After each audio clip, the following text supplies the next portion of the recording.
Thank you for joining us again as we consider municipal bond credit stresses, bankruptcies, and worse. With increasing concerns about municipal bond creditworthiness, we are continuing our series with Jim Spiotto of Chapman Strategic Advisors on municipal bond credit stresses. Jim, you have tabulated the historical incidence of defaults in recent decades. And your tabulation shows that more than 25 rated corporates have defaulted for each rated municipal that has defaulted. That was a surprise to me and to others, I think, that looked at that.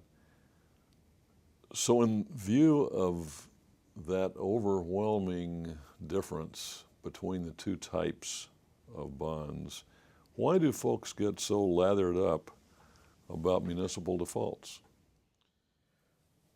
Well, I think sometimes it's attributable to the fact of a lack of knowledge. And without having a point of reference, they don't recognize that what they read in the newspaper about one aberration is really truly an aberration.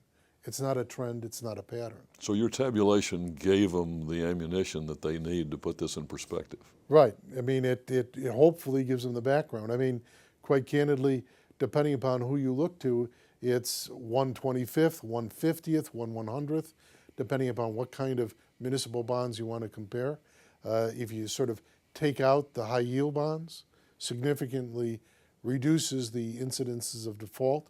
If you take out some of the bond issuances that were non-rated or very speculative, that further reduces it.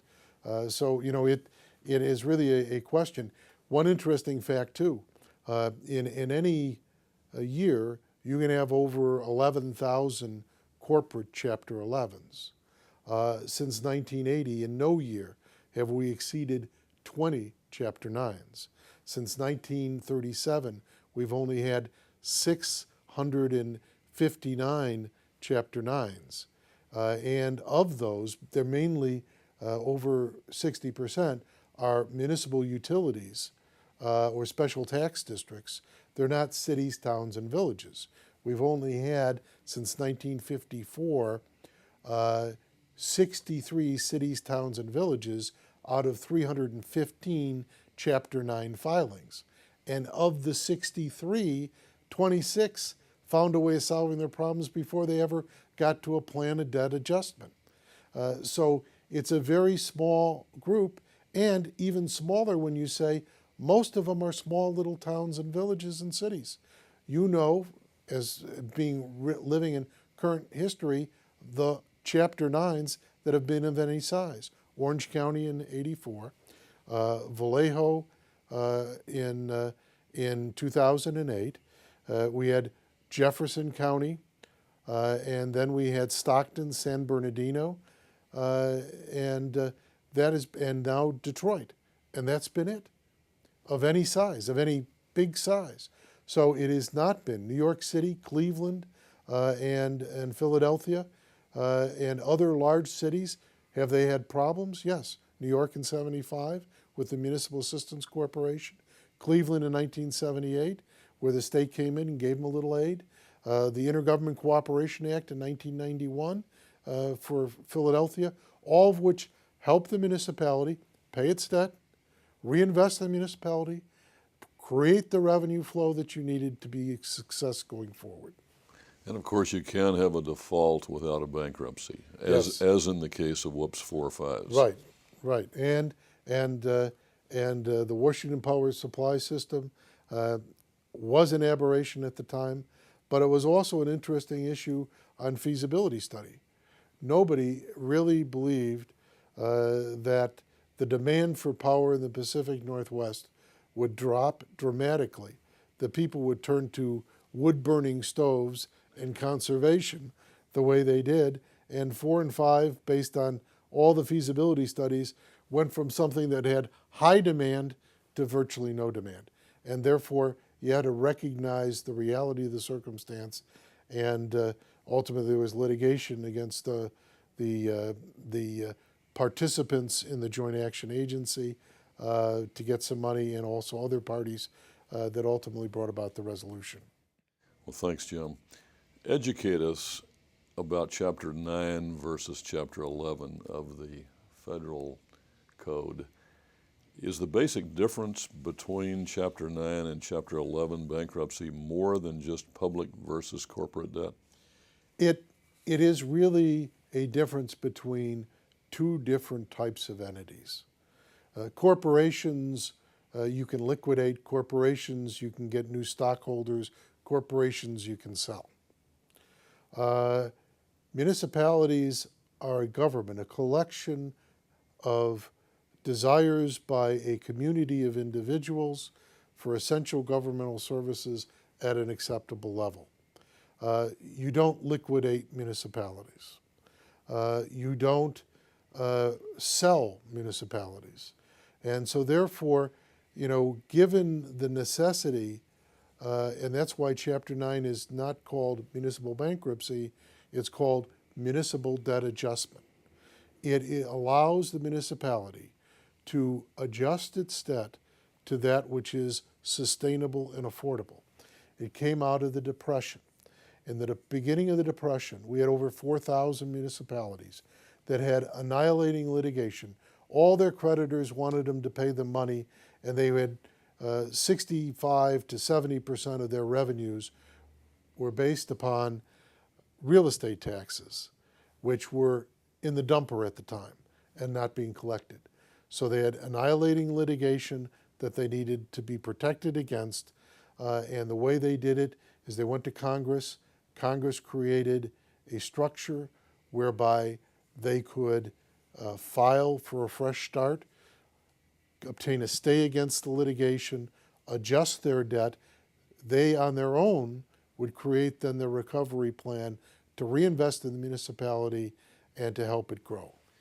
So to get the terminology precisely accurate, is it not proper to speak of Chapter 9 as a bankruptcy? Well, Chapter 9 is part of the Bankruptcy Code, and under the U.S. Constitution, only the federal government can pass laws regarding bankruptcy and insolvency. And that's so that you have a sort of universal approach among all the states on that topic. But Chapter 9 was always intended to be a process of debt adjustment so that the municipality can adjust its debt to what is sustainable and affordable and go forward.